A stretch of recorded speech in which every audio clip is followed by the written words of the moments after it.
We're getting some fantastic questions and feedback in the question box, and one of them from Peter Wilson says the good old days before COVID weren't always that good, really.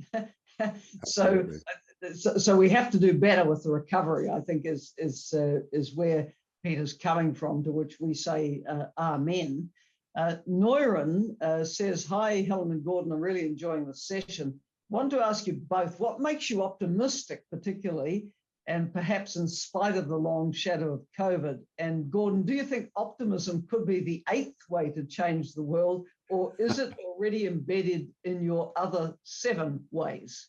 It's funny because the last chapter, which is I suppose chapter 8, is the power of hope, and we're actually on exactly the same wavelength. Look, where I find hope is in the great things that people have done. Alexander Solzhenitsyn was the novelist, the Russian novelist, who wrote about the Gulag, and he was very pessimistic about the world. And he said, you know, the line between good and evil runs through, not just through countries and communities, it runs through the human heart. So you can actually see a pessimism. But then he talked about what he called the bridgehead of good. And he said it's there everywhere. And of course, we've seen it in this crisis. I mean, people helping each other in difficulty, nurses and health workers working all hours to save lives, even at the risk of their lives. You know, the scientists trying to find the vaccine, not for profit, but just to get the thing to people, and aid workers going to all corners of the world to help people. So, and young people in particular, I see, you know, I've got teenage sons, and I see signs of them thinking, well, you guys haven't really done so well, have you? We're going to do it better. That's what they're saying. and so there is sign of hope.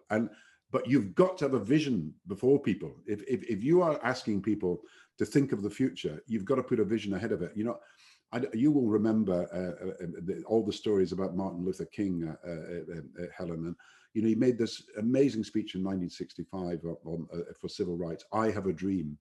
And, you know, he wasn't going to give the speech in that way. He had his notes, and they were written to sort of be more technical about the demand for civil rights and the pathway to them and everything else. And then suddenly his speech that wasn't taking off, and nobody was actually attuned to it in the way they could have been. Suddenly one of his friends shouted out to him, she was called Matilda Jackson, and she said to him, Martin, tell them about the dream, Martin, tell them about the dream. And so he threw away his notes basically, and he started talking about, I have a dream of a world that is different, of children standing side by side, of living in harmony. And suddenly that speech became the symbol of American civil rights and of the pathway to justice. So you've got to put before people this vision of the future of what you can achieve. And, you know, all these NGOs around the world that I talk to in African civil society and so on, they have got this right. They want a healthier, safer, greener, fairer world. And I think if we could unite around this idea and how we made it happen, I think we could inspire a new generation of people to the social movements that could actually change the world. You know, with Black Lives Matter, for all the difficulties, I think it's been a really powerful symbol of the need for change. We have the Me Too movement, which has come of age and become very effective. We've got the climate change movements. Now, all these, mainly young people, and they're making a huge difference. And they give us this idea that if you work hard enough and you come together and you use the power of us, we can actually change the world. We can do it better. Well, the notion that hope is such a positive force goes way back, right? I just Googled the origin of the phrase, where there's no vision, the people perish. Yeah. Proverbs 29, you know, so it's, and I'm sure in the other great books and readings of great religions, we'll find a very, very similar sentiment as well. But, you know, on that note of our shared and common interests, David Shand has a question. David's an old friend. He was a senior in the IFIs in Washington. He's been an Auditor General and at the state territory level in Australia. And David's question is, how do we persuade the G7 and others that sharing vaccines with others is not just humanitarian goodwill, but actually in their own economic and other interests? And you're absolutely right. And that's I've been trying to tell them that this is not an act of compassion. This is perhaps the best insurance policy in the world. And the IMF published a report only a few days ago saying they thought that vaccinating the world would be the best public investment in history. Now think of that, the best public investment ever in history.